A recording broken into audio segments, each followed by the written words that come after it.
Welcome back to the Reactionist, guys. This is Vedant. This is Pravash. And we are back with a movie review for Avatar The Way of Water. Yes, guys, हम लोगों ने कुछ ही दिनों पहले हमने ये movie देखी और क्या अदर वर्ल्डली एक्सपीरियंस था, गाइस. मैंने कुछ दिनों पहले कुछ काफी दिन हो गए, मैंने एक और मूवी देखी थी, कांतारा, जो हमारे इंडस्ट्री से थी, और वो भी it was a great experience. तो मैं लकी हूं, जो भी मैंने मूवी अभी तक इस साल जो भी मैंने देखी है वो मेरे लिए काफी अच्छी एक्सपीरियंस रही है. Even after getting the news from the market के यार पूरा फिल्म इंडस्ट्री का हालत खराब है, मूवीज अच्छी नहीं आ रही है, हम तो लकी है. बेसिकली गाइस, हमने अवतार the way of water first day last show देखा था. रात को मैंने देखा था गाइस, क्योंकि कुछ पर्सनल काम थे इसलिए. पर फाइनली आफ्टर 13 years हम लोगों ने इस मूवी की सीक्वल को देखा, and it was a mind blowing experience guys. Visually काफी बेहतरीन था. और सच में गाइस मैं बता दूं कि बहुत सालों बाद मैंने थिएटर एक्सपीरियंस में कुछ ऐसी मूवी मैंने देखी, द वे ऑफ वाटर, कि मैं आपके साथ वही हम दोनों आज डिस्कस करने वाले हैं. इसके बारे में डिटेल में बात करने वाले हैं, इसके डायरेक्शन के बारे में, एक्टिंग के बारे में, म्यूजिक के बारे में, कास्ट के बारे में, और एक फाइनल कंक्लूजन में भी पहुंचेंगे कि ये मूवी कैसी बनी है. बिल्कुल. और इसके नेगेटिव और पॉजिटिव्स के बारे में भी नेगेटिव एस्पेक्ट और पॉजिटिव एस्पेक्ट के बारे में भी गाइस हम बात करेंगे. सो गाइस शुरू करते हैं. Without wasting any time, let's start the review. So guys, ये मूवी अवतार द वे ऑफ वाटर उसी जगह से शुरू होती है जहां हम पिछली मूवी को छोड़ के आए थे, where the Na'vi people had a fight, a great fight with the humans, जहां पे इंसानों के साथ नावी की लड़ाई हुई थी. राइट. उसके कुछ ही सालों बाद की ये घटना भी दिखाई जाती है कि उसके बाद क्या होता है इनकी जिंदगी में. एज आपको पता है कि ये नॉन स्पॉइलर एक रिव्यू है, सो हम कोशिश करेंगे जितने कम डिटेल्स आपको दे सके, but at the same time movie के बारे में आपको प्रॉपर इंफॉर्मेशन देते रहे. ये मूवी, ये घटना उसके बाद ही शुरू होती है, कुछ सालों के बाद आप कह सकते हैं कि कैसे जेक सली की फैमिली एक्सपैंड होती है, वो क्या प्लान करते हैं, कहां तक जाते हैं, क्या होता है. और हम जैसे देखते हैं कि कास्ट में आपने देखा होगा कि कास्ट में स्टीफन लैंग का नाम रिपीट किया गया है, तो आप शॉक्ड हो जाएंगे कि बाद में क्या होता है, व्हाट एक्चुअली हैपेंस. आप देखेंगे तो you will be stunned to see that. हम जो पिछली मूवी हम जहां पे छोड़ के आते हैं 13 साल पहले, the first movie when it was released, तो वहां पे दिखाया जाता है कि जेक सली when he changed himself into an avatar, वो ह्यूमंस के साथ कैसे नावी की लड़ाई होती है, वो कैसे तुरुक मकतो बनते हैं, और how he leads the entire clan, और कैसे वो पंडोरा को बचाते हैं, और कैसे वो फोर्स करते हैं इंसानों को वापस अपने प्लेनेट में जाने के लिए. सो ये कहानी उसके बाद से शुरू होती है, कुछ सालों का गैप होता है, और उसके बाद जेक सली ends up having a family. ठीक है. एंड यहाँ पे जैसे आप लोगों ने देखा होगा कि कहीं पे मेंशन किया हुआ है कास्ट पे और बहुत सारी जगहों पे न्यूज चैनल पे कि Stephen Lang is there, so there is a special character जो आप जब देखेंगे आपको पता चलेगा कि उसका मतलब क्या है. Stephen Lang, yes he is there, but it's a surprise. आप जब खुश हो जाएंगे उनको देखेंगे तो गुस्सा भी आएगा और खुश भी हो जाएंगे. It's a new thing. So guys, जैसे कि जेक अब उनका जो कैरेक्टर है वो अब पंडोरा को और भी ज्यादा एक्सप्लोर करते हैं उसके फैमिली के साथ. तो इस मूवी में ये बेसिक एक स्टोरी लाइन है जो हम दोनों ने आपको बताई. ये जैसे कि एक नॉन स्पॉइलर रिव्यू है, तो उसमें हम ज्यादा कुछ स्पॉइल नहीं करेंगे, ज्यादा कुछ नहीं बात करेंगे. सो स्टोरी काफी यूनिक है, और मैं इस स्टोरी को, अगर इसे फ्रेंचाइजी में तब्दील किया जा रहा है इस मूवी के साथ, तो मैं स्टोरी को काफी इंप्रेसिव कहूंगा. क्योंकि एक फ्रेंचाइजी को बिल्ड करने के लिए आपको बहुत सारी मूवीज इसके बाद बनानी पड़ेगी, और हम सबको पता है कि अवतार द वे ऑफ वाटर के बाद भी कई सारी मूवीज आने वाली है अवतार के तरफ से. सो स्टोरी काफी अच्छी थी, और जैसे कि मैंने बताया कि एक फैमिली जब एक्सपैंड होती है तो बहुत सारे कैरेक्टर्स इंक्लूड हो जाते हैं, और इस मूवी में वही है. ज्यादातर नावी के बारे में ज्यादा फोकस किया गया है, और यहाँ से कह सकते हैं कि नावी जो एक अंश था, जो पंडोरा के एक हिस्से में वो लोग जहां पे वो रहते थे, अब वो दूसरी जगह पे शिफ्ट हो रहे हैं, तो हमें पंडोरा के दूसरे इलाकों को भी देखने का मौका मिलता है. We get to see the other geographical areas and the geographical horizons of Pandora, और वो दिखने में बहुत बहुत खूबसूरत है। मूवी के टाइटल में the way of water, water का जिक्र है, तो आपको पता ही होगा कि इस मूवी में वाटर वर्ल्ड दिखाया जाएगा। बिल्कुल, आपने ट्रेलर भी देख लिया है बहुत लोगों ने। तो स्टोरी वाइज काफी कमाल की थी, और जैसे कि मैंने बताया कि एक फ्रेंचाइजी को बिल्ड करने वाली स्टोरी है, वो स्टोरी काफी अच्छी थी। बिल्कुल। कास्ट के बारे में अगर बात करें तो हम बहुत बड़ी कास्ट है इस मूवी की, पर हम प्राइमरी कास्ट के बारे में अगर बात करें तो फर्स्ट ऑफ ऑल जेक, जो एक्टर इस रोल को प्ले कर रहे हैं वो है Sam Worthington. Basically Sam Worthington is repeating the character for Jake Sully. और after that we have Zoe Saldana as Neytiri, then we have Sigourney Weaver. लेकिन हाँ गाइस, आपको ऑब्वियसली लग रहा होगा कि यार उनको तो पहले पिछली मूवी में उनको चोट लगी थी, उनको गोली लगी थी। उनके कैरेक्टर का नाम था Grace Augustine, doctor Grace Augustine. So क्या हुआ कि उनका यहाँ पे रिपीट हो रहा है गाइस। स्टीफन लैंग और सिगर्नी वीवर का कैरेक्टर यहाँ पे बहुत ज्यादा स्पेशल है। वो लोग नहीं भी है पर हैं भी। So it is quite special, it is quite special. और ये भी एक सरप्राइज है आप लोगों के लिए, एक सरप्राइज एलिमेंट है। वो जब आप मूवी देखेंगे तब आपको पता चल जाएगा कि ये स्टोरी कैसे आगे बढ़ती है और ये दो कैरेक्टर कैसे विश्व वापस आ जाते हैं। बिल्कुल, और बिल्कुल ही लॉजिकल है। यहाँ पे ऐसा कुछ नहीं है कि इलॉजिकल है। इनका एंट्रेंस, इनका जो अवेलेबिलिटी इस मूवी में वो प्रैक्टिकल है और बहुत ही लॉजिकल है, मुझे लगा है, और आई लाइक इट। उसके बाद then we have Kate Winslet. New cast include किया गया है। असल में कहें तो दो एक्टर नहीं, उसके साथ भी बहुत सारे बच्चे भी वहां पे हैं। सो बहुत सारे बच्चों को भी यहाँ पे ऐड किया गया। So we have Kate Winslet playing the role for Ronal, and then we have Cliff Curtis as Tonowari. और गाइस यहाँ पे कुछ बच्चों की कास्ट भी है हु आर वेरी क्यूट और very much intelligent. So I am going to name them. We have Jamie Flatters playing the role for Neteyam, then we have Britain Dalton as Lo'ak, and Trinity Jo Lee Bliss as Took, and Jack Champion as Spider. And last but not the least, we have another person, मैं उसका नाम नहीं कहना चाहता, उसके character का नाम है कीरी। आप जब देखेंगे उस मूवी को आपको पता चलेगा कि कीरी का रोल कौन प्ले कर रहा है या कर रही है। So you will be surprised. वही मेन एलिमेंट है, वो भी एक बच्चों में से है। इन जो जितने सारे बच्चों का मैंने नाम लिया है, सो कीरी is a very important part into that movie, और वो आप जब मूवी देखेंगे आपको तब पता चल जाएगा। So this is what we have as a cast, और बहुत बड़ी एंसेम्बल कास्ट है गाइस, और ये they do justice with their role. और जेक सली वो सोल है, नेत्री और जेक सली वी दोनों अवतार के सोल है। अगर ये नहीं होंगे तो अवतार नहीं होगी। क्योंकि लीड मैं कहूं तो लीड कैरेक्टर्स में ये दोनों इस मूवी को काफी अच्छी तरह से ये दो कैरेक्टर निखर के आते हैं, और एक तरह से मूवी को भी लीड करते हैं ये दो कैरेक्टर। और टोनोवारी जो एक कैरेक्टर है वो भी इस मूवी में इंक्लूड किए जाते हैं, ये दो कैरेक्टर। और मुझे लगता है कि ये दो जो कैरेक्टर हैं गाइस बहुत क्रूशियल है, और आगे जाके जितने भी मूवीज आने वाली है इसमें ये एक क्या कहते हैं मेन पार्ट प्ले करने वाले हैं। शायद हम एक्सपेक्ट कर रहे हैं शायद ये कैरेक्टर सारे रिपीट हो, apart from Sam Worthington and then we have Zoe Saldana. इनके बावजूद भी और भी जो जितने सारे मेंबर्स के हम लोगों ने नाम दिए, शायद ये रिपीट हो, शायद हम इन्हें देख पाए, या फिर कुछ और इंक्लूजन हो, या फिर कुछ और एक्सक्लूजन हो। लेकिन जो भी कास्ट है हमें बहुत बढ़िया लगा है। सो गाइस, अभी हम बात करेंगे एक्टिंग के बारे में कि इस मूवी में किस कास्ट ने कैसी एक्टिंग की है। और ये जैसे कि हम दोनों ने बताया गाइस कि बहुत बड़ी कास्ट है, और एक्टिंग के गाइस क्या कहूं कि बहुत ही इमोशनल एक एक्टिंग थी इस मूवी में। इमोशनली ये मूवी काफी आगे बढ़ती है। स्टोरी का जो थीम है बहुत ही ज्यादा इमोशनल है। मैं नहीं कहूंगा कि रोने धोने वाला है, बट इंसान के इमोशन से भी शायद बड़ा है। शायद इंसान, आप जब इस फिल्म को देखते हैं आपको एक हद में लगता है कि आपको खुद से नफरत होने लगती है, आपको इंसान के प्रजाति से नफरत होने लगती है जब इस दुनिया को देखते हैं कि हम अवतार जो है बेसिकली हम इंसान को आईना दिखाता है। हमारे दुनिया की जो हालत है उसका आईना हमें दिखाती है, हमें दर्शाती है कि हम आसपास के जीवन में हमारे नेचर के साथ कितना ज्यादा टॉर्चर करते हैं। जो भी जानवर हैं, जो भी कीड़े मकोड़े हैं, जितने भी जो क्रिएचर्स हैं जो हम इंसान सोचते हैं कि हमसे नीचे हैं, रियल लाइफ में इंसान सबसे नीचे है। नेचर सबसे बड़ा है। नेचर के बाद नेचर ने डिसाइड किया कि कौन से जानवर इकोसिस्टम में रहेंगे, और सबसे नीचे वर्ग में शायद इंसान है। लेकिन इंसान के पास ये ब्रेन है, और उनकी गलत अकल की वजह से उनको लगता है कि वो सबसे परे हैं, सबसे महान है।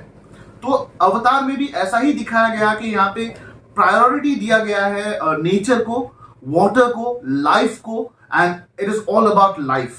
सो गाइस, अगर एक्टिंग के बारे में बात करें तो सैम वर्थिंगटन जो जेक सली का रोल प्ले कर रहे हैं गाइस, वो उन्होंने मतलब बहुत ही बढ़िया एक्टिंग की है। जैसे कि मैं अवतार के बारे में अगर बात करूं तो उनकी जो एक एक्टिंग थी वहां पे वो एक अमेचियर थे, वो सब कुछ सीख रहे थे पेंडोरा के बारे में या फिर ह्यूमंस के बारे में सब कुछ, वो या फिर पेंडोरा में सरवाइव करना, नारी के बीच में सरवाइव करना, वो उनके शक्ल पे, उनके कैरेक्टरिस्टिक्स पे वो दिखता था। पर इस मूवी में वो अब एक तुरुक मकतो है, वो एक लीडर है, तो लीडर का एक बिहेवियर, फिर एक बाप है एक परिवार के, तो एक वो समझ में आता है कि उनके एक्टिंग से वो क्या कहते हैं कि वो मैच्योरिटी वो दिखती है। और नितेरी का जो मतलब जो सल्डाना, जो फिर से उनका एक्टिंग गाइस वो सेम ही है जैसा पहले मूवी में था, एक डेयरिंग और एक क्या कहते हैं कि एक वॉरियर की तरह मुझे लगा वो एक्टिंग, और ऊपर से वो एक माँ भी है। तो ये दोनों जो मिलके गाइस एक इमोशन क्रिएट करते हैं, जो केमिस्ट्री है इन दोनों में, और ऊपर से बाकी जितने भी कास्ट है सब ने बेहतरीन काम किए, बच्चों से लेके एंटागनिस्ट तक, और फिर बाकी जो नए केट विंसलेट से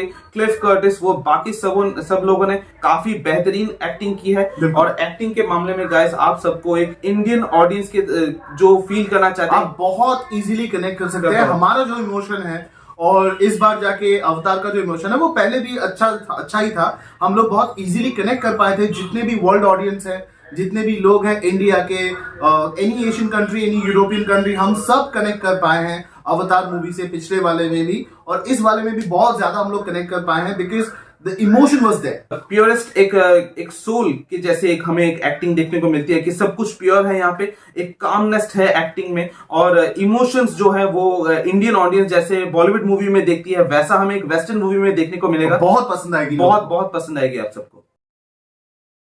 सो गाइज, अगर हम अवतार के म्यूजिक के बारे में बात करें, फॉर 2009 अवतार, वो म्यूजिक डायरेक्टर वहां पे एक कोई और थे, and we have some other music director this time for Avatar the way of water. मैं अगर सच बात कहूं गाइज, 2009 में जो थीम म्यूजिक था, जो बैकग्राउंड म्यूजिक था, जैसे उनमें जो बिल्डअप दिया गया था, वो मैजिक इस बार उस हद तक नहीं हो पाया है। Previously the music director, the background composer was James Horner for 2009 अवतार, एंड इस बार साइमन फ्रैंकलिन को ये रिस्पॉन्सिबिलिटी दी गई है।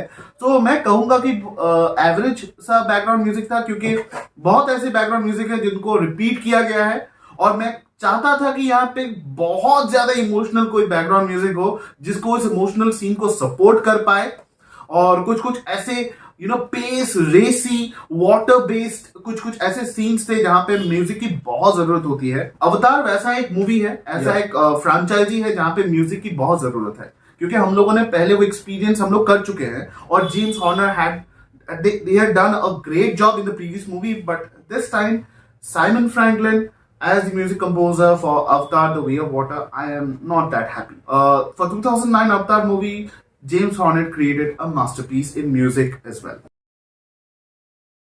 So guys, इस बार हम डायरेक्शन और सिनेमेटोग्राफी के सेक्शन में आगे बढ़ रहे हैं। So if we talk about direction and cinematography, it has been a marvel, a technical marvel, a direction marvel, और ऐसा इससे बढ़िया और कुछ नहीं हो सकता, क्योंकि इंसान इसके आगे नहीं बढ़ सकता when it comes to directing a movie like Avatar. The entire franchisee is itself a miracle. एक इंसान के लिए बहुत बड़ा अचीवमेंट है।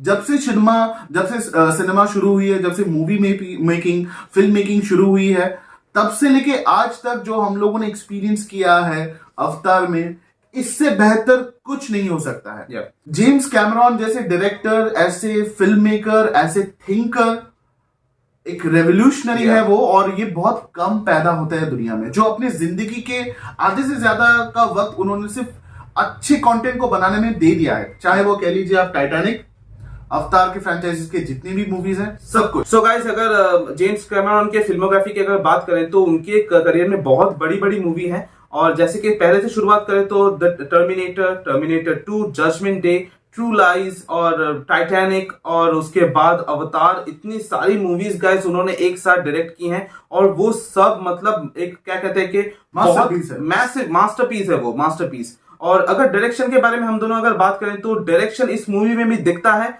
और दिखता है गाइस कि 13 साल की एक मेहनत इस मूवी में दिखती है।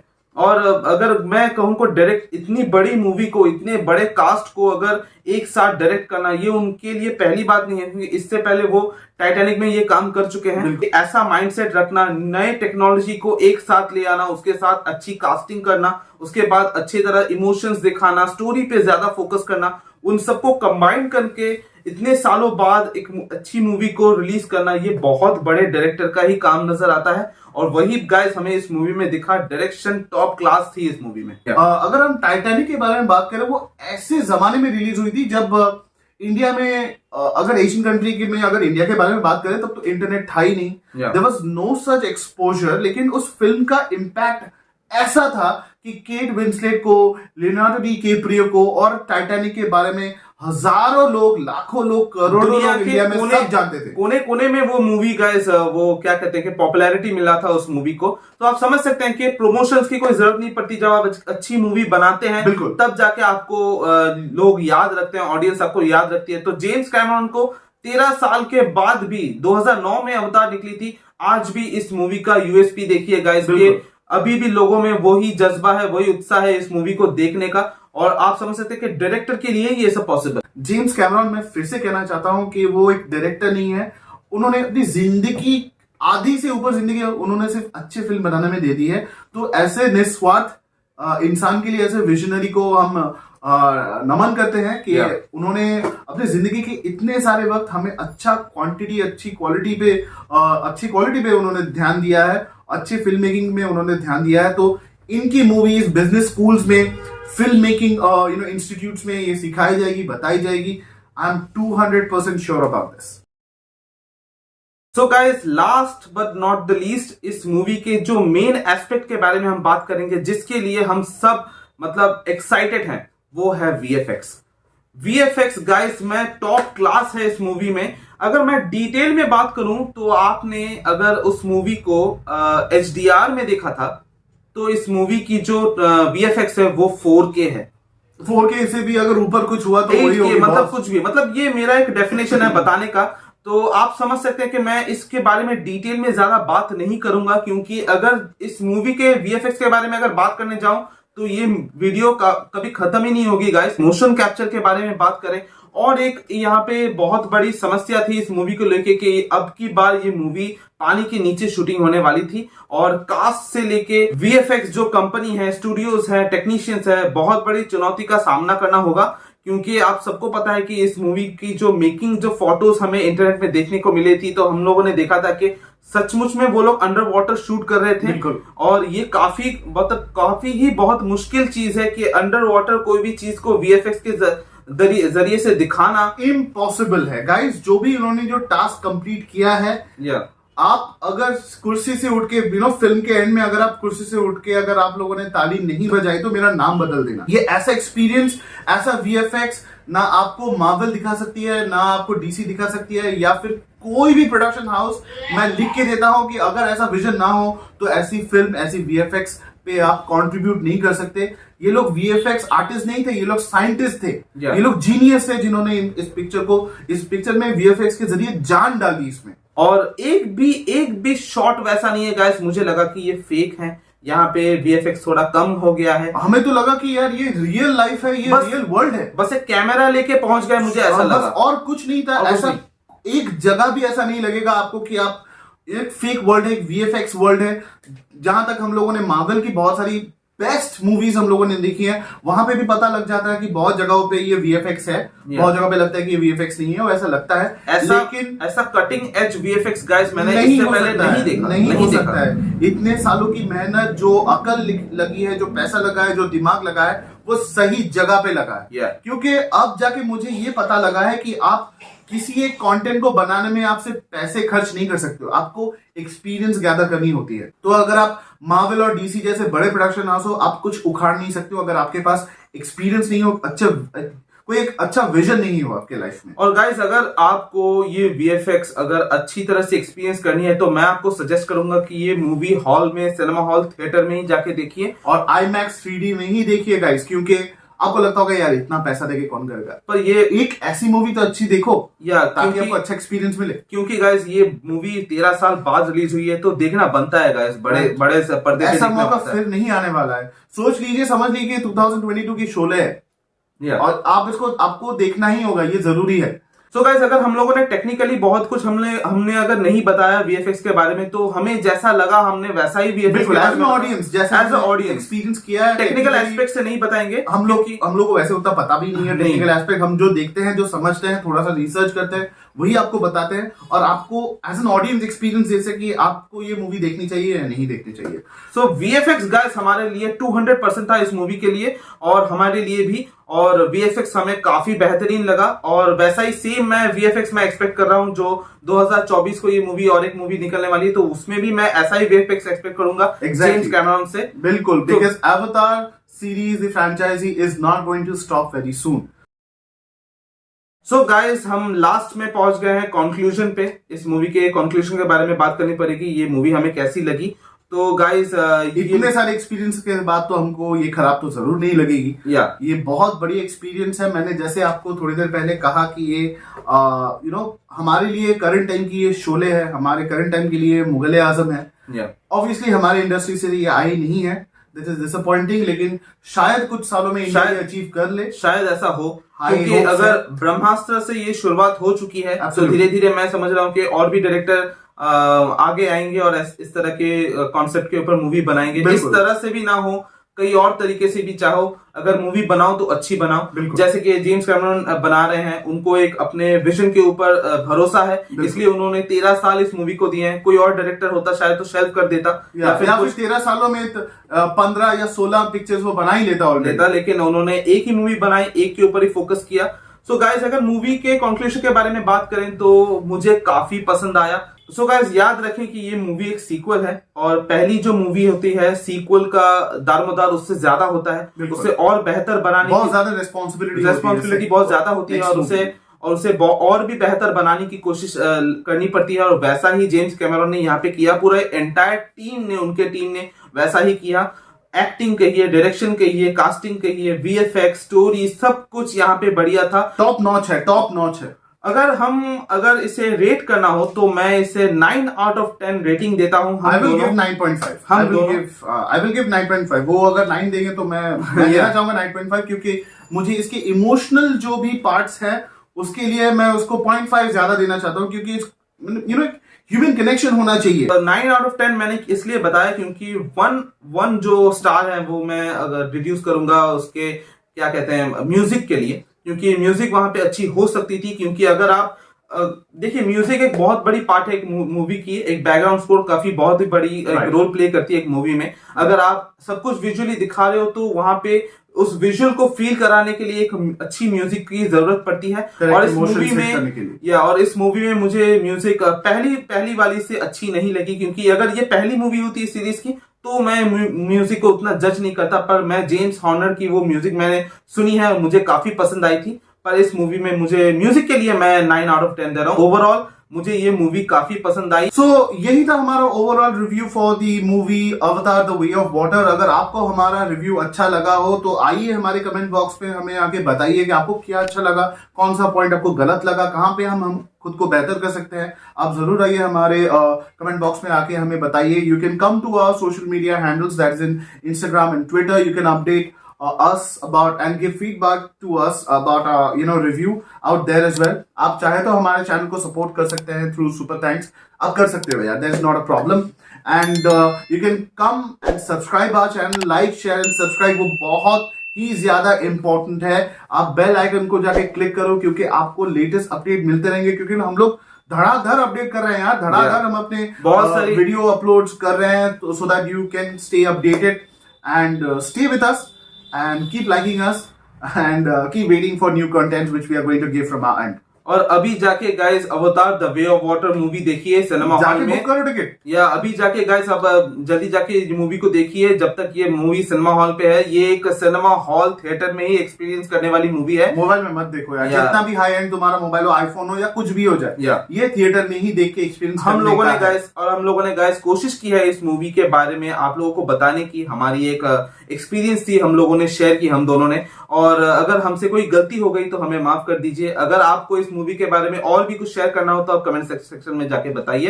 And the reaction is says जय हिंद।